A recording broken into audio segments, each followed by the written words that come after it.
Okay, sup? Dan, the bodybuilder from Thailand. Saturday Q&A.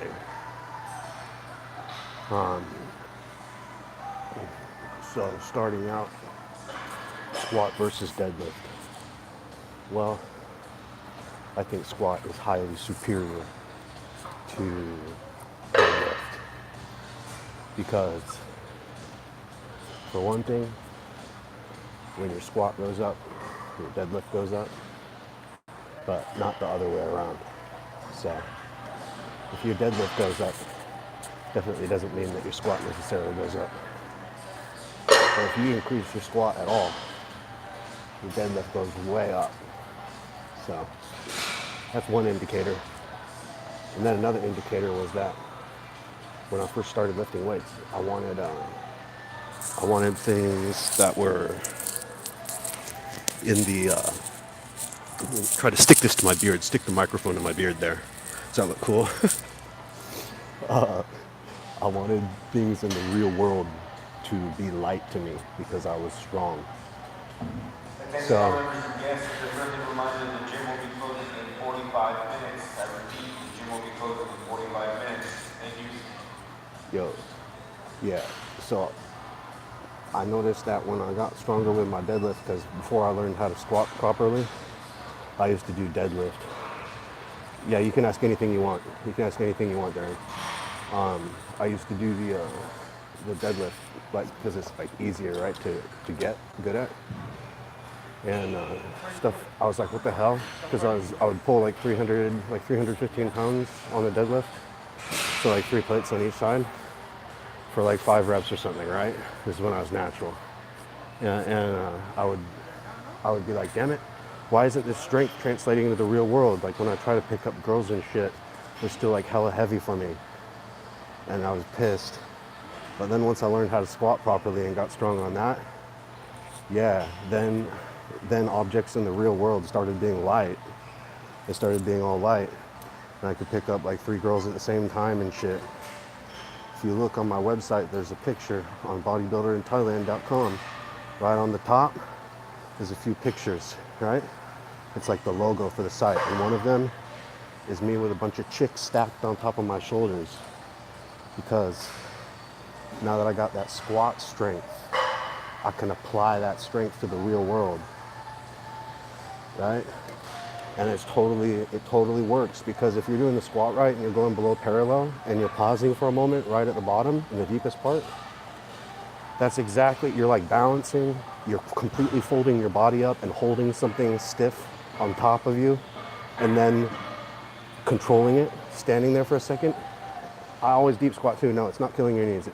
No, the people who are not deep squatting are killing their knees. If you haven't watched my video on how to squat like a baby, you need to watch my video.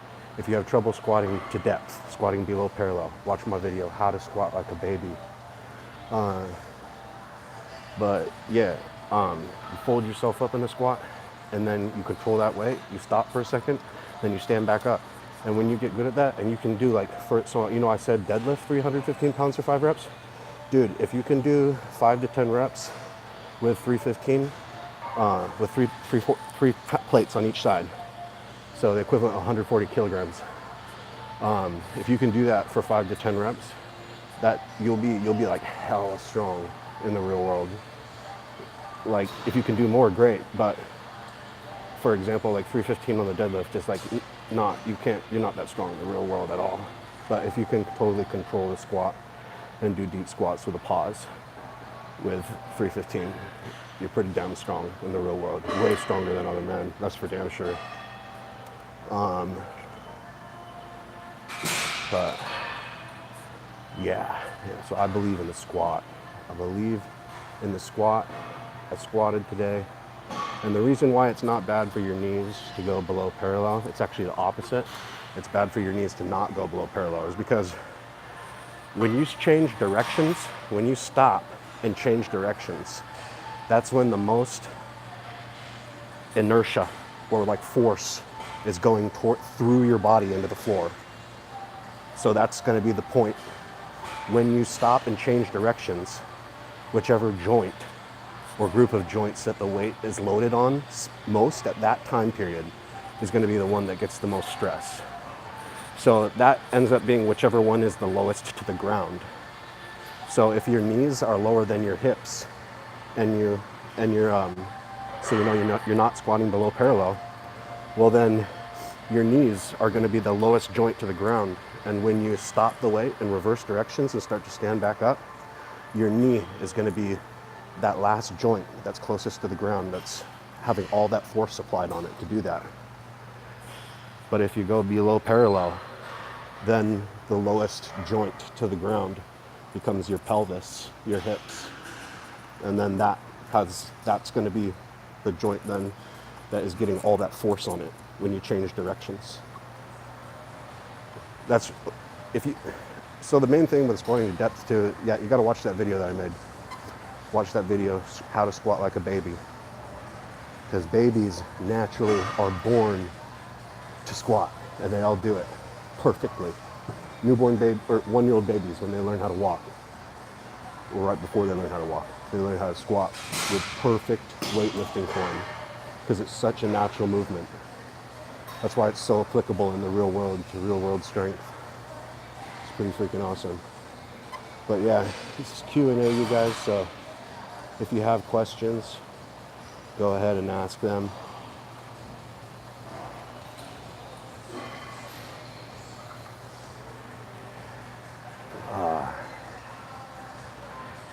Yeah, I'm gonna, longest sight, okay, Armesh Singh, Indian guy. Indian guys really like bodybuilding.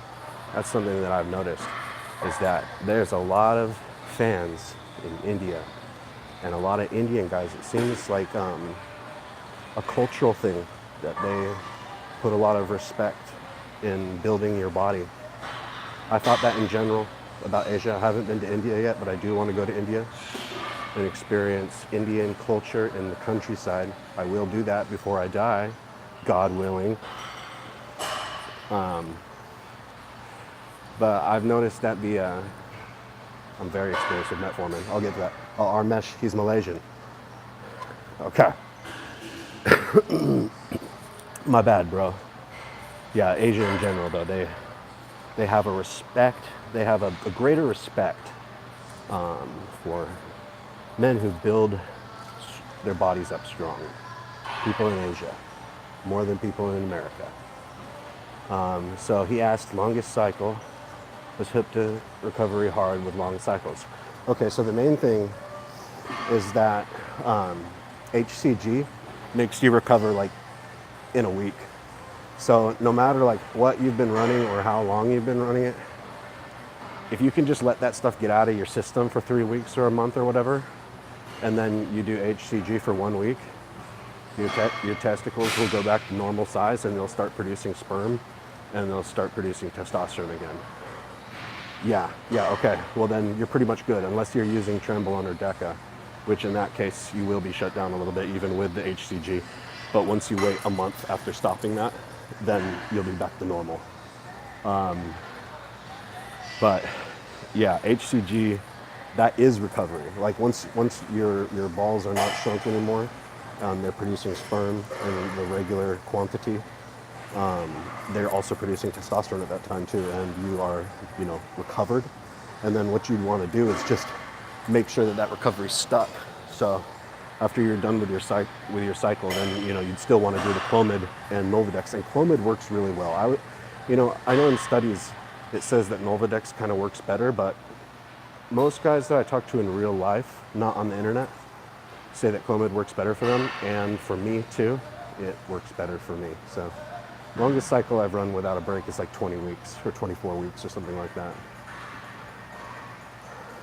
So I'll get to another question now. I know I've talked a lot about HCG in the past. Yeah, Darren said, how experienced are you with Metformin? So yeah, I'm very experienced with Metformin. So on the Bodybuilding Knowledge Bro channel, there's the definitive guide to Metformin and bodybuilding on the internet. So look up Metformin bodybuilding, and you should see, if you search that on YouTube, it should be the first or second search result is me on the Bodybuilding Knowledge Bro channel talking. It's a 30-minute video on Metformin and bodybuilding, because this is a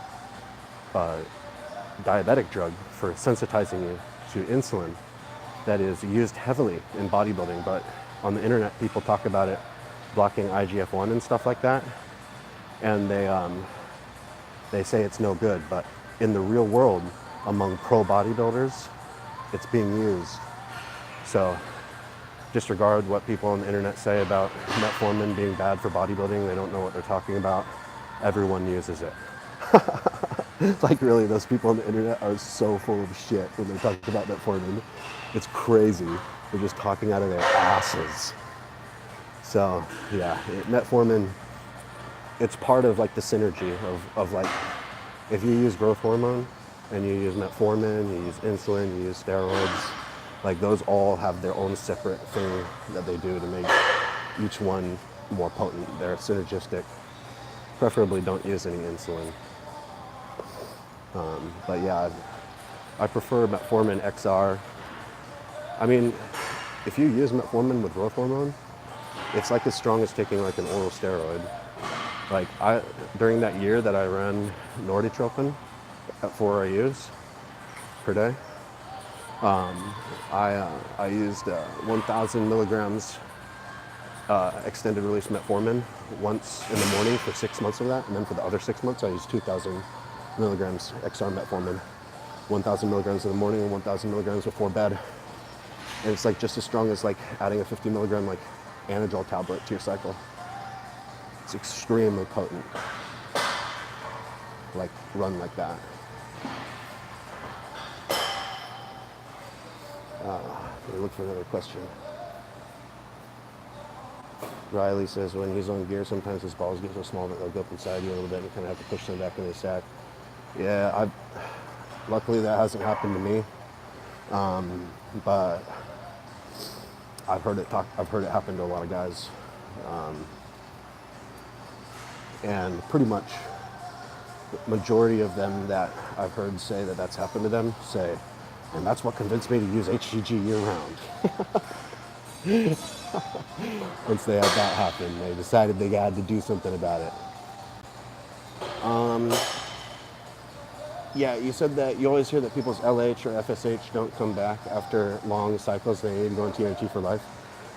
So that can happen, and normally it's because they need more time, and like they need to be running the fertility drugs in higher dosages for longer. Like, if you look at some of the case reports that doctors have posted online of them restoring men's fertility that has been destroyed after steroid use, like maybe a guy has been hypogonadal for the last 10 years, and they'll do very aggressive HCG protocols, like injecting like 10,000 IUs per week for like a month, and then like 5,000 IUs per week for a month, and 1,000 IUs.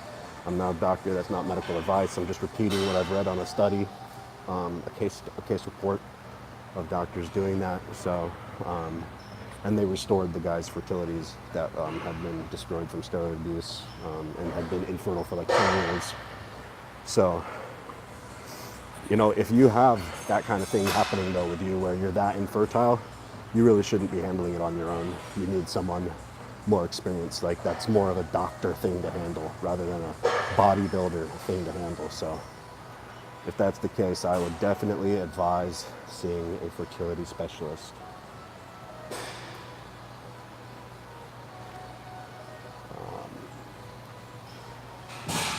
Yeah, it'll help. Metformin will help you lose weight. Hold on a second. Yeah, metformin, the first,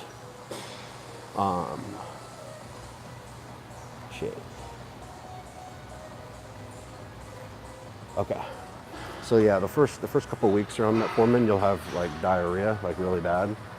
And then like by week 3, it's like not so bad anymore. And then like by week 4, it's gone and you're just back to normal. But during that like first like few weeks, like you can't absorb any of your food once you start metformin and your gut adjusts. So you lose hella weight, you lose like 10 pounds just taking the tablets because you can't absorb any food you eat.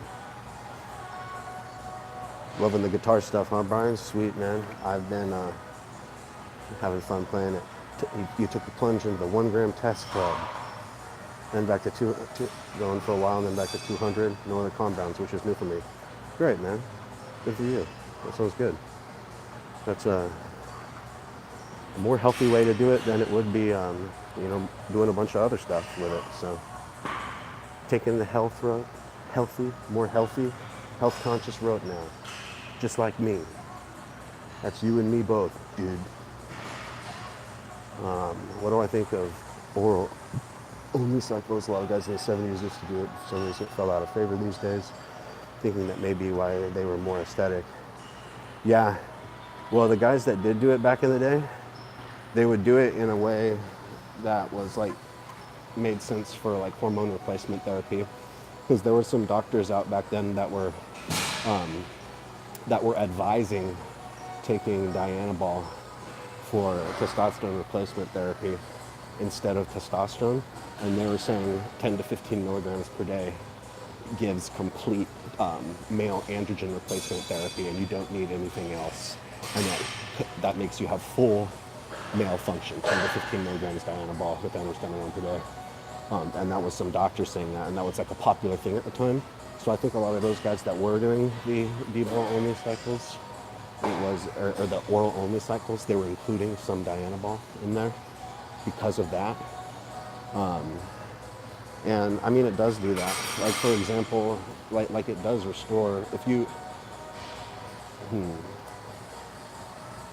okay, I've used Trenbolone before, and when I used Trenbolone with no testosterone, I used 10 to 15 milligrams of Dianabol instead of testosterone to produce like estrogen and to like feel good, and I was still able to like have like a functioning sex drive, and well, this is with Caliban, of course, or else the sex drive wouldn't have functioned.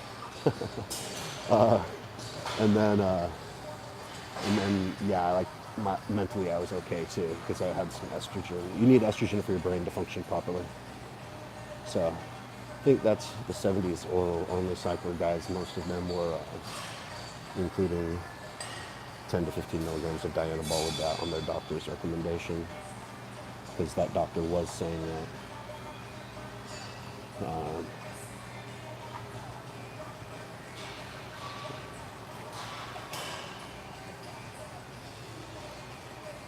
Darren thinks every man should be on TRT anyway. Yeah, I kind of do too. I'm on it I'm on testosterone because I don't like this like environment, you know. It's like it's all like city stuff, and there's like all like estrogen in the food and estrogen all over the place, and like destroying your test and shit, your testosterone. So I'm on it for protective reasons as well as advantage reasons. It improves my life.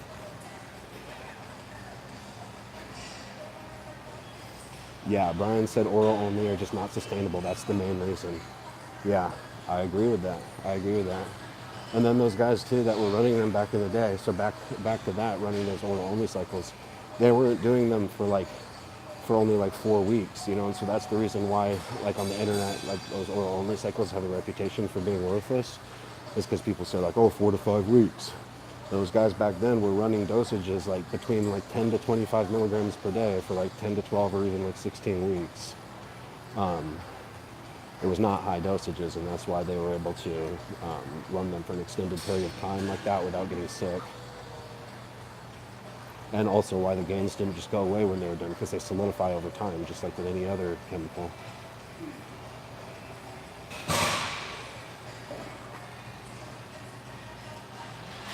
Yeah, I wouldn't. Corey Clark says, have you seen that, like videos of Lee Priest and Ronnie Coleman? I think, yeah, you're probably talking about the ones like with they talk about their cycles with their faces blurred out or something, and their voices are like mixed up or something. They're like distorted. But I wouldn't listen to any of that. Those guys you gotta talk to people who don't have an incentive. Right? Like there's no incentive behind if what the truth is said.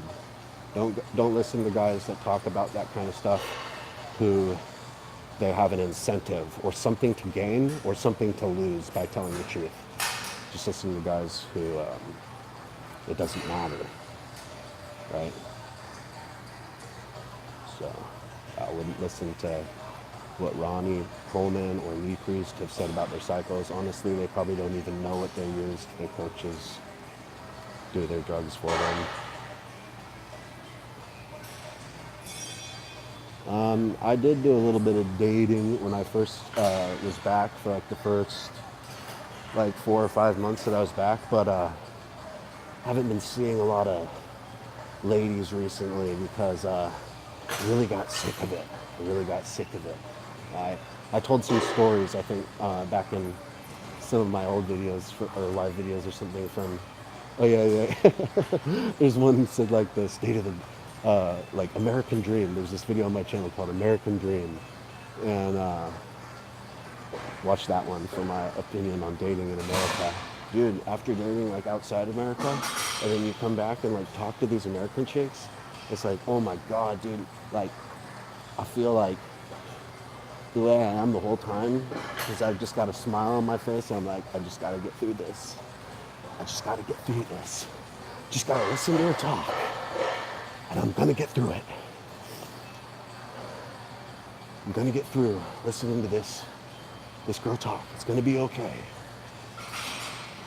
And not much more value there.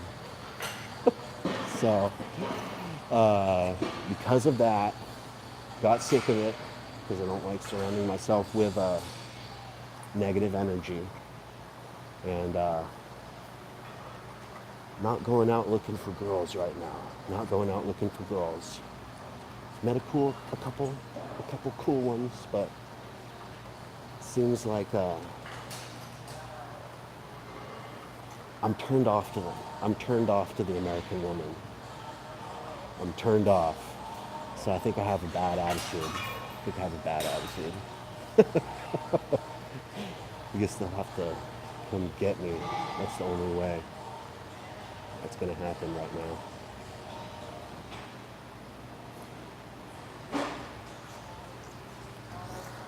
What will my kids' names be?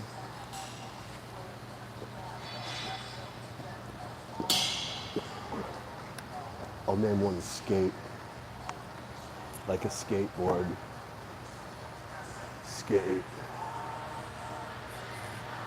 And then other ones, I don't know. I'm gonna do a bicep flex right now. I'm gonna do a bicep flex and see like what I'm like looking like. Okay. I've been lifting heavier weights the last couple of weeks and getting a little bit more bigger and shapely because I lost a lot of size being off cycle there for a lot of time, and for a month I didn't go to the gym either. During April I did not go to the gym, and I think it's good to take breaks from bodybuilding. You know, I've definitely gone through phases in the past where I was, thinking with my young man brain and doing some things that were somewhat foolish, like taking steroids without enough breaks between, cycles, and, not taking long enough breaks or frequently enough breaks, things like that. And, going to the gym and feeling like, like I can't wait for games and things like that, and, like injuring myself, stuff like that. So I think this whole thing is that, and my intention from the very beginning was that I want to be looking like big and muscular and be feeling that way and being able to behave that way. So being strong in the real world, being flexible and athletic and stuff, and then looking big and muscular all at the same time. I'm 30 right now. I just turned 30. So I want to be doing that at least until I'm 60 years old, dude. At least until I'm 60. So I can't be like blasting, I need to be looking at it in that kind of frame, right? So I'm gonna be like, I just now was on that cruise for like 4 months, man. And and so like looked a lot smaller. And you guys can see that. That's because anabolic steroids are very powerful. Drugs are very powerful. They can really, really change who you are and how you appear. So, you guys see when I, you know, went down in size a lot from being off of them for such an extended period of time. At least 70, Sir Charles. Or at least 60, sorry, at least 60. Preferably more. But yeah, so if I want to have that kind of a goal where it's like to at least 60 or whatever, then I can't be just like, you know, being on steroids all the time and, you know, like lifting in a way that is like reckless or something like that. Or like trying to like fight through injuries, you know, not taking the proper rest. That's really what I mean by that. So the way I'm going to be doing it from now on is just like, you know, TRT and then like 3 cycles a year or something that are like, you know, like 10, 12 week cycles. And then other than that, just like TRT and not injecting anything from UGLs, you know? So that's what I'm, and you know, so mostly just testosterone, you know? Gotta keep your health, man. Gotta keep your health. So, or at least make that a priority. The bodybuilders that die, like, the reason they die is from eating junk food on cycle. Like, like, the reason why is from doing this for a period of like 15 to 20 years. This will eventually kill them.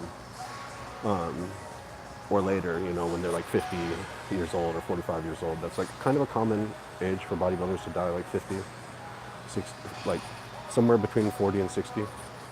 And it's from eating, it's from using steroids other than testosterone frequently. And it's from eating junk food while they're on cycle. That's the reason.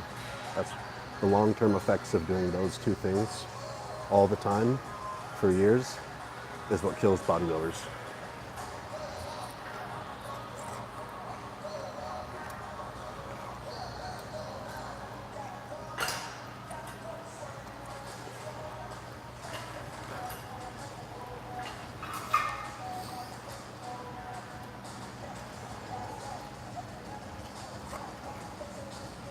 Oh yeah, Unknown Instrumental says caffeine alternatives. You've been feeling low energy when you don't have coffee or pre-workouts. Yeah, coffee is a super addictive substance, isn't it? You know, I didn't drink any coffee until the first time I ever drank a cup of coffee. I was 23, so that was 7 years ago, because I was Mormon. But I've drank quite a bit of coffee since then. Right now, what I've been doing though, what I've been doing recently is like every other day I have a coffee. I like coffee. I think it works best though at like once a week. So that's the thing. That's the thing with a lot of like substances. And I think that this is like developing like the strength of mind to when you use these things to like, because like why would I want to use coffee? I would want to use it to improve my life. So I wouldn't want to use it because I was getting like tolerance to it and losing the effects and stuff like that. So if I'm drinking it every other day right now, I'm not doing, you know, exactly what I want to be doing, which would be like in order to get the peak effects, you know, like once a week. So try to live up to what that little voice in your head says is the best thing for you to be doing. And you know, nobody's perfect, but that's what I think of coffee and coffee addiction, and you know how coffee is best used.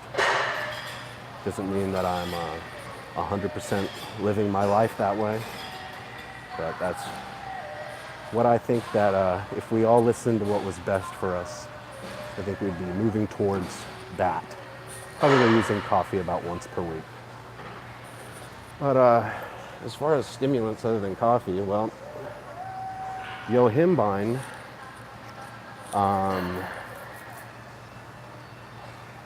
yohimbine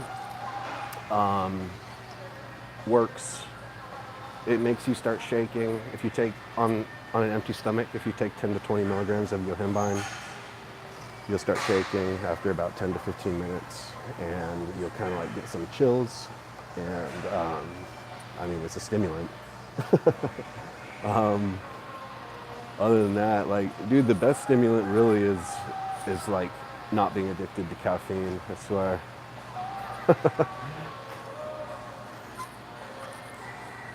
Yeah, I'm gonna stop talking about stimulants for now. Talked about coffee enough. Yeah. Oh, so Jayhawks just now said carnivore. So that actually is a secret to having energy. So if you're tired all the time, it's almost positively, and this is what I'm going to tell you too about this, you know, how do you get stimulated for the gym? It's almost positively, man, because you've been eating carbohydrates. So I was telling this in the last live chat before this one. I was talking to everybody about how I don't eat carbohydrates before like 3 o'clock because it totally destroys my ability to think clearly. I cannot think clearly. I don't have a clear head when I've eaten carbohydrates. So because of that, you know, I definitely think my best and most clearly in the morning when I've first woken up and I have not eaten anything. So, you know, bodybuilding isn't my life, you know, being like the biggest bodybuilder or whatever, right? I still weigh 220 pounds and I'm 5'9", so that's very heavy for someone my weight, or someone my height. That's very heavy, you know, and I'm able to do it like this. But I don't really eat until about noon because I like to work on an empty stomach. And then at noon, I start eating meat. I might have a little bit of carbs, like a potato, like a sweet potato, one small one, but usually it's just meat. And then at about 3 o'clock, then I would start eating carbs, or 5 o'clock, but usually about 3 o'clock. And then, you know, I'd eat carbs for the rest of the day because then pretty much I'd been finished with my work. And I cannot work. You know, if I've eaten carbs, you know, remember that feeling that you get in school after you go to lunch, like in high school, and you go to lunch and you come back? Oh my God, it's over. It's over. You can't pay attention in class. It's over. That's because when you eat the carbs, the insulin comes out and it puts you to sleep.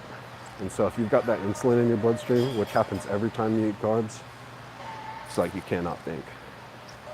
It goes in there and it just like sabotages your brain.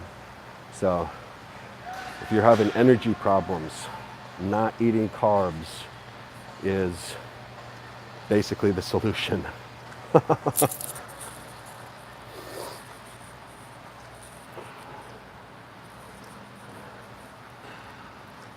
Yeah, all right. I'm gonna head out now. Everybody have a good weekend, and make sure to check out Ultimate Guide to Roids. There's links to it on a bunch of the other videos. What's your question about skin, Zigaton? Make sure to check out Ultimate Guide to Roids. Go follow me on Instagram if you're not already, because there's a lot of like free pages from Ultimate Guide to Roids that I post on there for you guys to read information from it.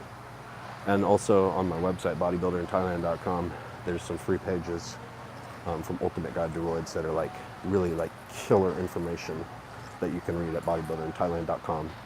They're killer information that you won't find anywhere else. So I would highly recommend going and checking that out because it's information I can't talk about on YouTube because it's too hot.